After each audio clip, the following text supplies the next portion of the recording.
विश्वासार्हता आणि पारदर्शकतेचे प्रतीक म्हणजेच रतनलाल सी बाफना ज्वेलर्स, जहां विश्वास की परंपरा है। नमस्कार, मैं हूं आनंद शर्मा और आप देख रहे हैं इंडिया अब तक समाचार। अगर आपने अभी तक मेरे चैनल को सब्सक्राइब नहीं किया है तो मेरे चैनल को सब्सक्राइब कर लीजिए, बेल आइकन के बटन को दबाइए ताकि नोटिफिकेशंस आपको मिलती रहे। खबर फिर से भाजपा से रिलेटेड ही है। दरअसल भाजपा ने 1 तारीख को मोर्चा निकाला था किसानों के हित में।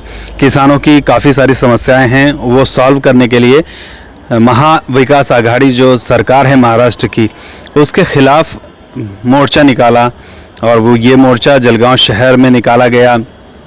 जलगांव शहर में ये मोर्चा निकलकर शिवाजी पुतले से निकला और कलेक्टर ऑफिस तक गया। वहाँ पर बहुत सारी भाषणबाजी वगैरह सब कुछ ही, भाषण वगैरह तो जो कुछ भी है वो सब आप लोगों को पता ही होगा। पालक मंत्री के खिलाफ काफ़ी सारी बातें कही गई, सरकार के खिलाफ काफ़ी कुछ कहा गया। अब मैं तो जो चीज़ें मुझे समझ में आती है मैं सिर्फ वही बातें करने के लिए आता हूँ।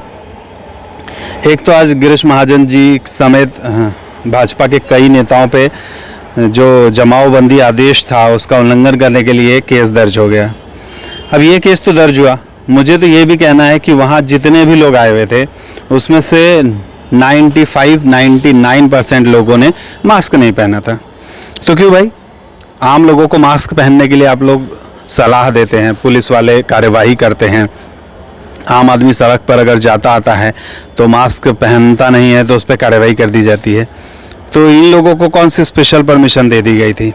और वहाँ इतने सारे पुलिस वाले थे, किसी ने कुछ नहीं कहा। अरे पुलिस वालों को तो छोड़िए, जो नेता लोग थे वहाँ पर उन लोगों को ऐसा लग नहीं रहा था कि कोरोना अभी पूरी तरह से गया नहीं है। तो हम लोगों को ध्यान देना चाहिए, कम से कम अपने कार्यकर्ताओं को, जो लोग भी आए थे, किसान आए थे, उन लोगों को मास्क तो भी पहनने के लिए बोलना चाहिए था। और उनको बोलने से पहले तो खुद को मास्क लगाना चाहिए था। ये मेरा प्रामाणिक मत है। मैं हमेशा से ये बात कहा करता हूँ कि नेताओं के लिए कानून नहीं है, और नेता अगर कानून को नहीं मानते हैं तो जो उनके लोग हैं पीछे खड़े जो उनको मानते हैं वो किस कानून को मानेंगे और वो क्यों परवाह करेंगे। एक तरफ मोदी जी लगातार टीकाकरण करते जा रहे हैं और लोगों देश को मजबूती का नाम दे रहे हैं, कोरोना से लड़ने की क्षमताएं बता रहे हैं। दूसरी तरफ बीजेपी वाले अगर ऐसे करेंगे तो कैसे चलेगा। मोदी जी को भी ध्यान देना चाहिए, हालांकि ध्यान कोई देगा नहीं, लेकिन बोलना अपना काम है तो हम बोल रहे हैं। अब दूसरी एक और बात जो मुझे कल रात को पता चली थी, लेकिन चूँकि मैं बिज़ी था इसलिए मैं उस चीज़ को आप तक नहीं लेके आ पाया या अपने मत जो है वो प्रदर्शित नहीं कर पाया। आज सुबह अखबारों में भी आया था और कल सुबह मेरे पास जो FIR की कॉपीज़ आई थी या सूत्रों से मिली जानकारी थी उसके तहत वहाँ कई किसान ऐसे आए थे जिनके 50,000, 30,000, 40,000, 1 लाख ऐसे जेब काट ली गई। साहब मुझे तो यही समझ में नहीं आ रहा है कि किसान अगर आंदोलन में आए थे तो इतने पैसे लेके क्यों आए थे? सोचने वाली बात है ना भाई लोग, इतने पैसे लेके क्यों आए थे? और अगर किसान के पास इतने पैसे हैं जो वो लेके घूम रहा है तो फिर किस चीज़ की परेशानी, फिर किसके लिए मोर्चा निकाल रहे हैं आप लोग? ये तो ऐसी बात हो गई कि भरा पूरा घर है और हम मोर्चा निकालना है इसलिए मोर्चा निकालेंगे। मुझे ये बात समझ में नहीं आई। ये बात तो जांच का विषय भी होना चाहिए और आप सभी लोग इस बात को समझिए कि वहाँ कैसे कैसे किसान आए थे, जो वाकई में किसान थे या फिर भीड़ जमा करके लाई गई थी ट्रकों और ट्रैक्टरों में, जैसा अक्सर किया करते हैं। बीजेपी करती है ऐसा नहीं है, सभी किया करते हैं। ये काम तो सभी का है। राजनीतिक पार्टियां जो है वो भीड़ जमा करने के लिए ये सारे चीज़ें करती रहती है। लोगों को भीड़ जमा करने के लिए ट्रैक्टर और ट्रकों में भरकर लाया जाता है।